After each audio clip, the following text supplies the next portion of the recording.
What were you saying to Wendell? Wendell Jake, I said, you're getting me in the mood. And Wendell Jake said, mood for what? And I was going to tell him, but then somebody remembered it's a family Oh, show. ladies and gentlemen, our Okay, right. I'll let you. Come say hi. Okay, we're waiting for our guest.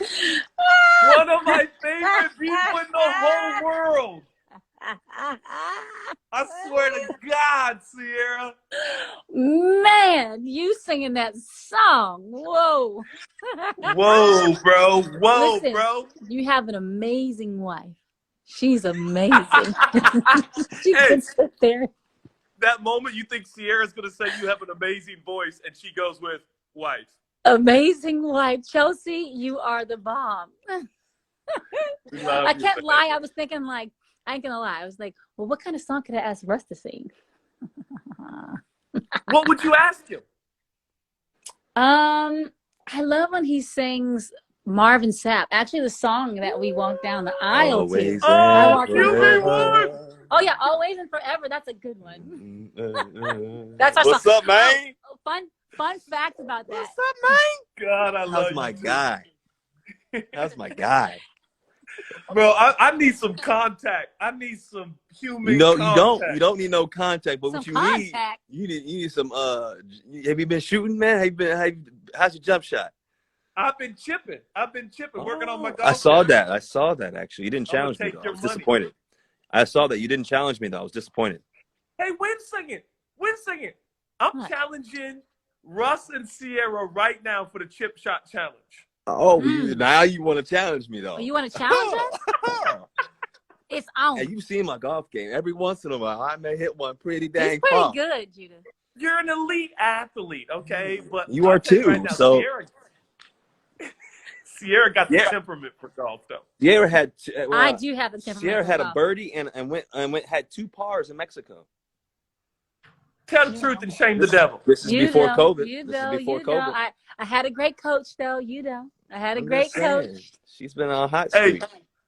Hey, tell me one of his tips he gave you. See, what did he tell you to do in your golf game? You know what? Well, What?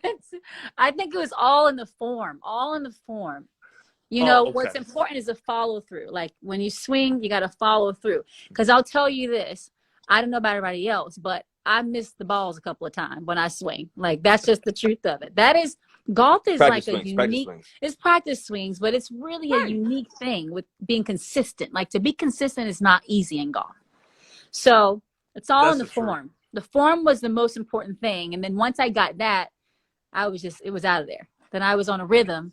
And then Hey, it was and then I out started of learning there. like more about the irons, like the different irons. Now I've probably forgot all my stuff. You know I who's learned. nice though? Little Future. Yeah, he is really good. We got him trained up now. Yeah. Got him trained up. The love that I have for that child knows no end. Oh, so Us sweet. too, us Yeah, no, too.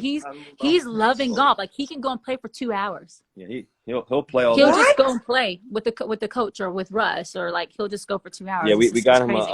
we got him a hitting coach. Yeah. So he's been He's like practicing. on it, like into it though. He's ready for the Gloves. WCI. He has his own little bag. His golf bag. He has his own like what do you call it? See, look at me, my golf language, baby. What are those? What? The golf. No, all of that. Driver? No, just all of his clubs, golf clubs. I was like, what am I trying to say? He has all his clubs. Yes. Clubs. I just couldn't think right. You already said it though, honey. I did. I probably did. Either way, he has everything. Like he has his whole kit, and he goes focused. Like he's focused out there. Okay, when I can come over, I'm coming over because this means everything. All I want to do is play with Baby Future. And you're just gonna. I'm putting her phone on charger because her phone's gonna die. Oh, Yeah, that that'd would be awesome. I think I think it'd be a nice gathering. That'd be amazing. Oh, that would be incredible. So, are you guys good? What's the latest? What's the greatest? How you holding up? We're hanging in there. You know, I think prayer Come on. is Say importante. We got to pray in this house because it's the same four walls with the same guy, and it's like crazy for me. I go crazy. I wake up some mornings, I go, ah! No, I'm just like, but no, it's I drive you crazy, baby. you drive me a good crazy. A good crazy. A good crazy. No, but we, you know, obviously prayer is huge. I think it's kind of like being creative with the day because, as you know, we have Future and Sienna. We have our 2 kids. So it's really all about keeping things going. I think when you like, it's like we're making activities, like whether it's Russ is helping with like coaching, doing football and basketball and soccer, and we go out and play soccer. We're getting, even Sienna loves playing soccer. So that's really fun too. And her and Future get to bond in that way as well. Future has Zoom classes. So I'm doing that. I'm basically a teacher's assistant now. But it's so much fun. Honestly, I get excited for Zoom myself. Like, I'm like, I never thought I'd be this excited, but it's really cute when you see the kids talking to their classmates. And like right now they're actually learning about the crucifixion and the resurrection of Jesus Christ, and Good Friday and Easter, and like the story. And if I had this art right here, I would proudly show it to you, but they like color in the I pages. wish you would. It's so good. That's I'll pretty have cool. someone bring it. But they color in the pages, and like, it's just really sweet because he's like literally saying back his understanding of things, like the commandments, like they have their way, how they say the commandments at 5.5, 6 years old. And it's really sweet. So it's been a good bonding time for us. Like, as you know, Russ is about to be in 8 OTAs, and that's not even happening now. So I get to have him, you know, more than ever, like than we've ever had before. I know, it's crazy. I know. Obviously, I got the memo as well. Yeah. I know. So it's like, We're going to have to call Jesus and tell him we're going to need some football. We're going to need some OTAs. We need some OTAs. Well, we're going to need some real season football. We are, seriously. Because I think for me, that's probably like one of the greatest, you know, the greatest wonders of this time. First, we're living in the time of the unknown, but like, where does this go? Like, I think that's my biggest question that I ask. Like, where does this go? Like, when is it really going to end? You know, and what will that mean? What is the end of this really going to mean? Like, will we have vaccines faster than ever before? Will we have medicine faster than ever before? Because once we go back to civilization, what does that mean? Like, if the curve flattens is great, we need to keep staying in. I want to encourage everyone to do that. But in addition to that, okay, what happens when we go back out there again? You know? Well, and like, let me ask you that question. The two of you, give us one or two things you think, culturally speaking, both of you are so engaged in culture, and both of you have such incredible platforms. And I know that you're listening and you're learning and you're watching. What do you think are one, two, maybe even three things that will never be the same again in the world as we know it? Never be the same. I definitely think the way media is consumed and created will never be the same. You know, obviously how we're able to do this, we're doing more of this than ever before. And I think it's something actually really convenient and cost efficient. To be honest with you, like this morning we were on Good Morning America, and we did it from our home. Like, typically I'm getting on a plane to go to Good Morning America. I have a glam squad. There's all this stuff that goes into it to be physically there. And I think we're all learning how to be more creative during this time, you know? I honestly do think though, like, I've been saying a few times, as tough as this time is, I go, thank God for quarantine. Like, there's been some really cool things that have happened, where you're like getting to connect with people in a way you never get to, or you get a chance to like see what's happening. Like, cause we're always moving. We're always on the go. What's up, baby? I'm just trying to fix it here. No, we're always moving. We're always on the go. And so quarantine it has slowed life down. It's kind of like that thing of like, you know, in the Bible, be still and know that I am God. You get to really feel it now. You get to really like be still, right? And like hear more and see more and feel more. And it's pretty amazing. I think that we're gonna, while we're heavily on the phones right now and communicating this way, I think we're gonna all crave and have the desire to connect on a personal level when we're out of this. Like when we get together and unite and like, you know, get back to like civilization, I think we're going to really appreciate those moments. We're not going to take them for granted, you know, because it is challenging not to be able to see your friends or your, you know, other family members, or just being able to go out and have a date night. Like, you know, so we're going to be like, I'm going to do a little date night with her on Friday. I'm going to take her down the driveway. Okay, we're gonna hop in the car. I'm gonna make dinner when we're on our driveway. I'm gonna put a little candle on the dashboard. Candle too, babe. And he's gonna make the dinner. He's gonna make the dinner. Exactly. The dinner and the dessert. Oh, so babe. And so anyway, what? I'm just saying. Yeah. And so anyway, but we're gonna have a candle dinner, and then we're gonna put a little iPad up. We're gonna have a little dinner and a Good. movie. You know what I'm saying? Oh, Dinner and a I'm movie. The drive-in. Hey, we're gonna have our own little drive-in at the house, his house. I'm getting We're features class. gonna watch. We're watching Ozarks right now, which is amazing. Yeah, Have you that's seen been that? so good. I've heard so many people are doing that. Is it good? You have to watch Ozarks. It's incredible. No, Ozarks is amazing. Jason Bateman is the main character or whatever, but you gotta watch it. It feels so real. It feels like you're it feels like you're in Seattle or somewhere like that. It's like kind of like it could be really real what's going on. So anyways, it's pretty fascinating show. You know what though? Ozark Is really good, and there's also this kind of feeling to it that you get so vested into it that you feel like you're going through it. What is it, cathartic? Like you feel like you're going through it with them, like cathartic, yeah. Lethargic? No, not lethargic. Lethargic is like when you're slow. Cathartic, isn't it cathartic? Cathartic, like, yeah. I don't know. That's a good word. That's a big word. You know what I'm saying? But where it feels like you're going through it with them, And I'm pregnant, so when you're pregnant, your dreams are crazy. Like my dreams are like all over the place, and I think Ozark is contributing to that. Like it's kind of crazy, but it's a really good show. I love you guys so much. You should watch it. Another one. What? Please, give us another one. Then I'm gonna ask you some more questions. Another show that I've been really into is Tiger King. Oh, sweet baby Jesus! Have you watched Tiger King? Got my head spinning. See? I haven't seen it yet. Join me. I'm trying to convince him to watch Tiger we have King. a rule, Judah. Talking about marriage here and life together. We have a rule, and the rule is we're gonna watch these shows together. And guess what she did? No. It's when we start the shows together, because you have a few shows you watch without me. Oh, and it's getting real. There's a few shows that, speaking of one of the shows, is Good Wife. Yeah. I started watching that before I met you.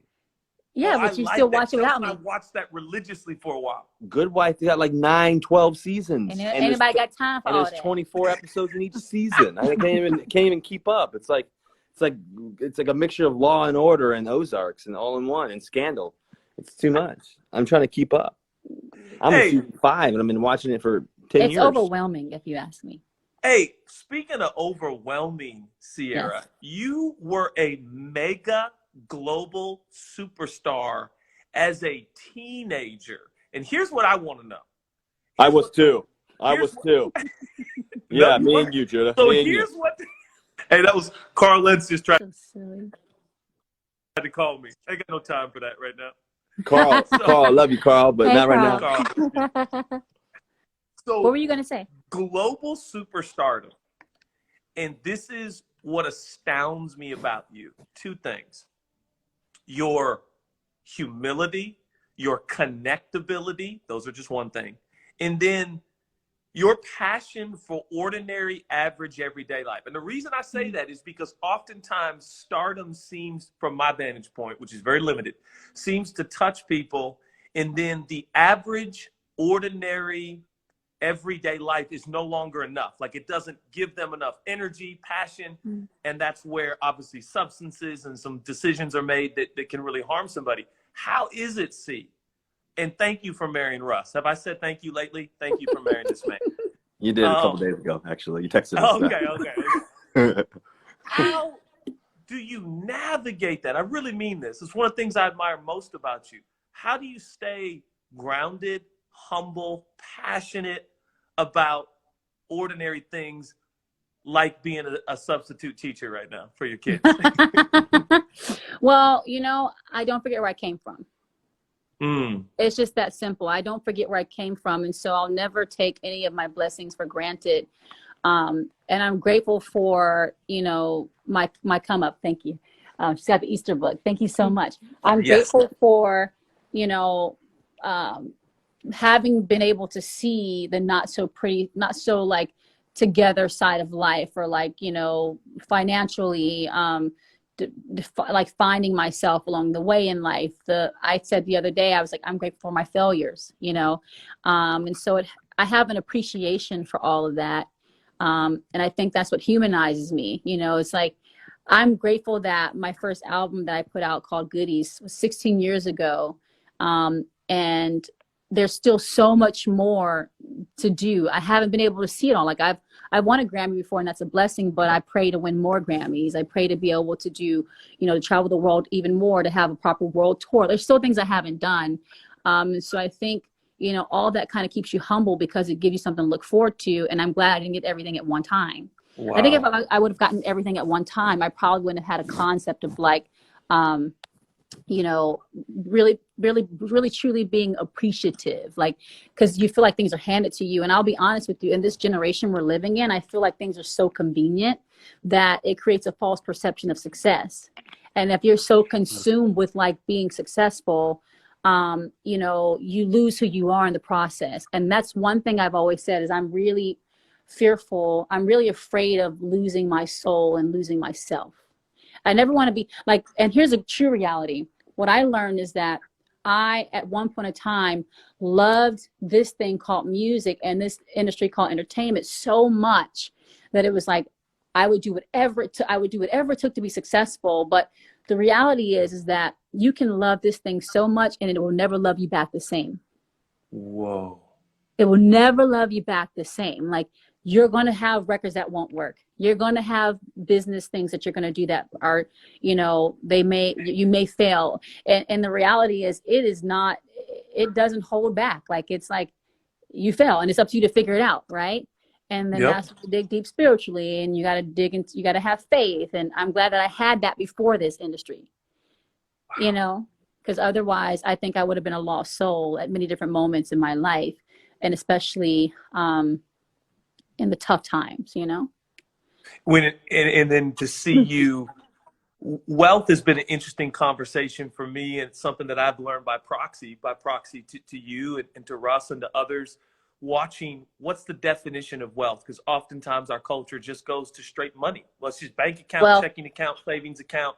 But you are so overtly wealthy, meaning there's so much depth to your relationships, your friendships. I remember watching you guys on your most important day, your wedding, and seeing the depth of love and care you had. A cool day.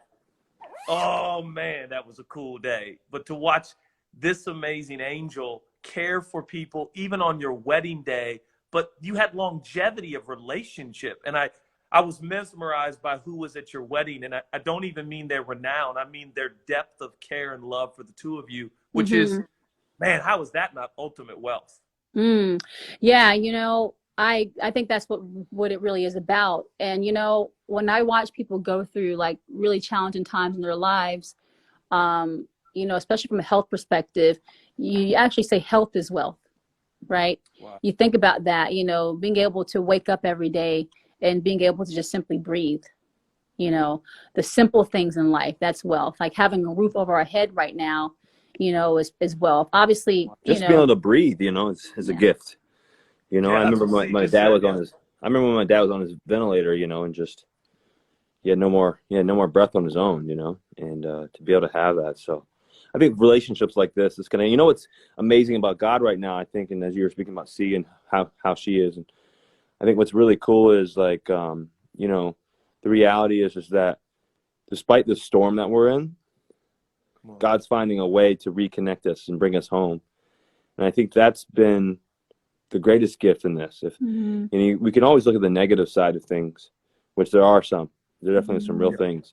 People losing lives like crazy. People getting sick. Family members. But at the same time, too, I think in the midst of the storm, the best thing that we can all do is to love one another, forgive one another, to communicate with one another, to have that human connection. And you know, technology is not a bad thing, unless we use it for bad. I think the reality is this technology, for us to be able to communicate like this and FaceTime and everything else, and us to feel like we're all in the same, homes together, even though we're all away from each other and distant. I think there's the gift that God has given people to be able to create technology, and the gift that we can have to be able to share moments and have, you know, one-on-one conversations, but not just one-on-one conversations, but also to speak life into people. You know, I think that's the gift, and I think Ciara's greatest gift is grace, you know, just how she, how she encounters everybody, you know, and That's Yeah, I it. remember that from the first time I ever met her. It was like she just had a different feeling about it, you know. And so that's Like what I a like. butterfly. That's what I like. You know what I'm saying? Sweet. That's Hey, what I like. on And a then lighter just how note, she say again. I was just going to ask you some less important questions, but the people want to know. They want to know What what. do the people want to know? I want to know, see, what is your least favorite song or record you ever cut? My least favorite song that I've ever cut. You know, it's probably good if I don't say the name of the song. Okay. Because then people might give the producer a hard time. But there's a song that I did. Any song that ain't about me. That's for sure. Trail of Dover. There's a song that I had to record one time. It was my second album, The Evolution. Was it my second album? Yeah. And the label. That's how you know you got it. And you're like, is that my first, 8th, 9th, 10th, 7th, No. 7th album? What was my second? And the label, they made me go in and record this song by this producer that was like almost a remake of what I had done before. Like it was kind of like the same sounds of a song that I did prior that was really successful. And actually, I think it was my third album. I gotta go, Judah. I love you. Bye. Bye. All right, I love you. Good. Love you, man. It was actually not, I think it was my third album. And I was so mad because I'm like, I had already done this sound before. And I'm like, why do I have to record this? And they wanted to be my main single. And then when I didn't follow like what they wanted me to follow, it actually kind of hurt me a little bit because they were like not happy that I wasn't doing what they wanted me to do. And I'm just like, I've been a part of writing all my songs. I've been a part of the vision for everything that I do. And so it was really frustrating because I felt like they were trying to force a sound on me that one I had already kind of just done, like regurgitating a sound I already had created. And then it was like, it didn't feel like the right direction. Like it was like, there was no meat to it. So that was very frustrating. And my studio experience to record that song was not good either.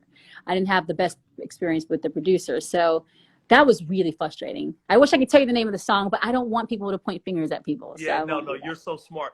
But this is one of the reasons I admire you so much is I think the answer you've just given not only is honest and candid, but you understand why.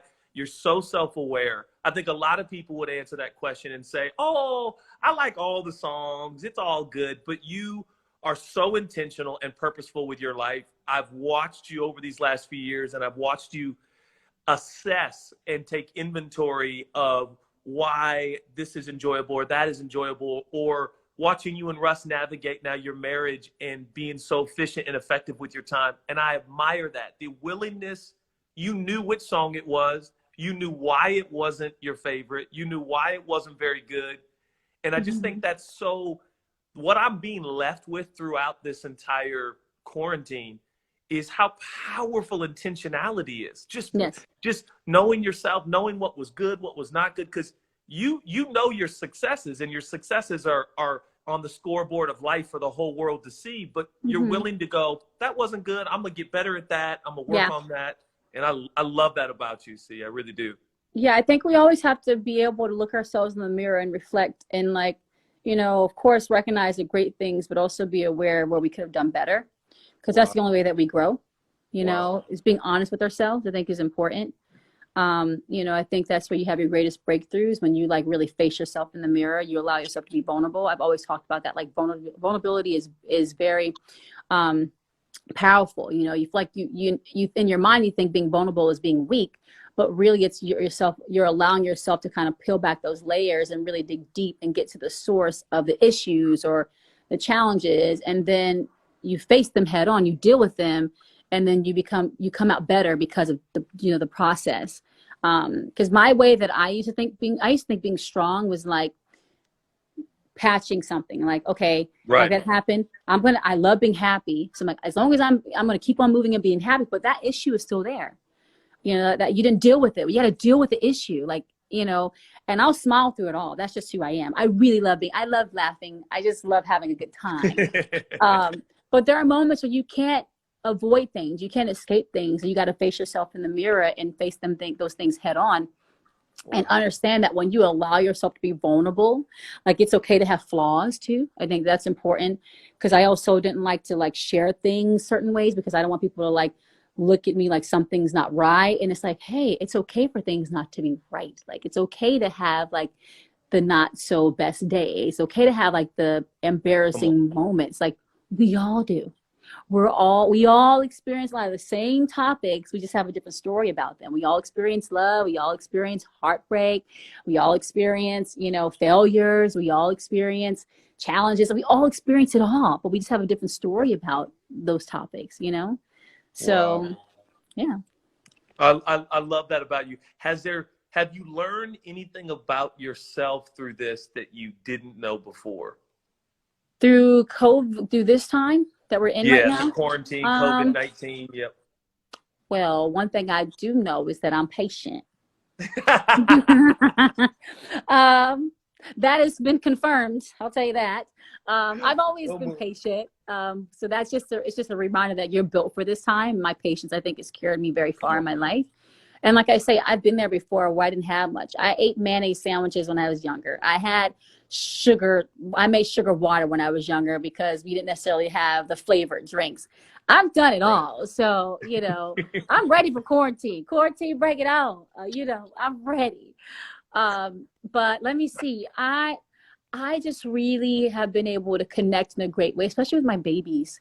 And Russ too, because again, his schedule normally runs, we normally kind of going like this, and then we meet in the middle and we go like this because he's doing football, I'm doing music. So, it's been amazing just being able to bond with my family, like in a different way. Because even with work with my kids, I'm normally like I'm here, and when I'm here, I get locked in time with them and lost in time with them. But then when I have to go for work, sometimes I have to travel for like 3 days or 4 days, and yeah, I do. It's time. I have to travel. You can tell them. I'll call them. Sorry. Push it back a few more minutes. Tell them to watch Judah's live. Tell the team. They'll watch. They'll see when I get off. Sorry. But I'm going to tell them to watch the live so I can chat with you a little bit more. We're wrapping up. But it's been really amazing being able to have that bonding time. Like, I value and cherish so much. And I think I'm going to really. I really think I'm going to come out better because of this experience. Like, I really have decided to face this time, like this is just the hard reality. I'll tell you, I'm going to actually talk about this on my Women's Wednesdays. I do Women's Wednesdays now because I want to connect with women and just, see what's happening with other girls like myself in this process, but also pregnant women. Like, great example, I'm talking about it next Wednesday, but like, I have an ultrasound coming up and Russ cannot go in my ultrasound with me.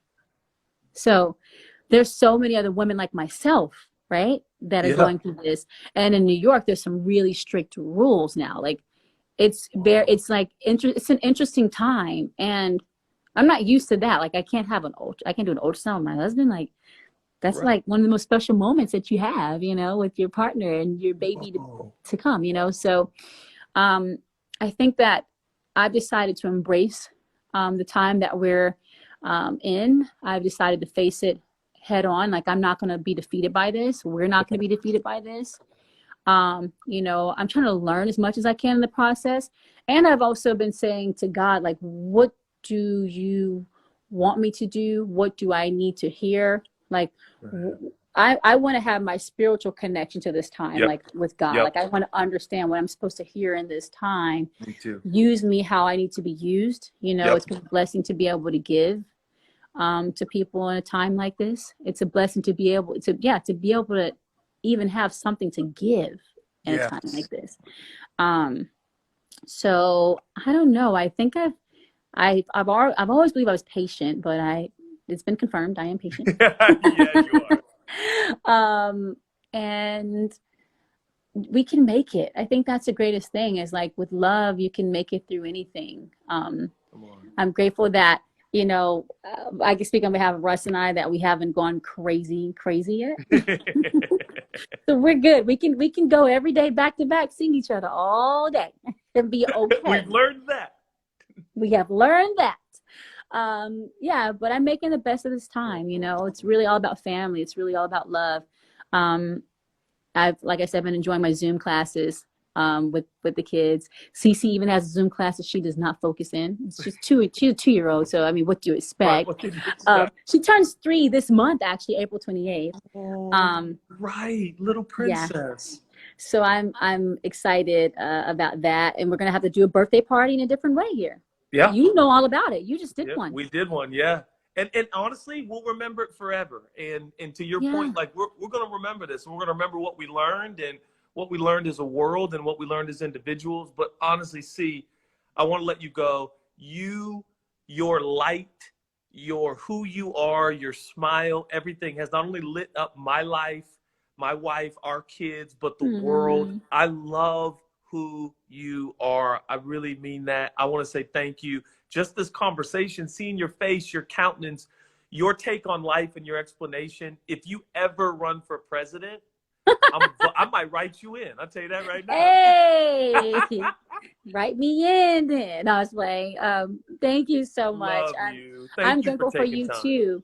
No, of course. I'm so grateful for you, and you've been a ray of light. I think in the midst of this time that we're all going through, seeing your lives has been really fun, and us chatting on live has been really cool.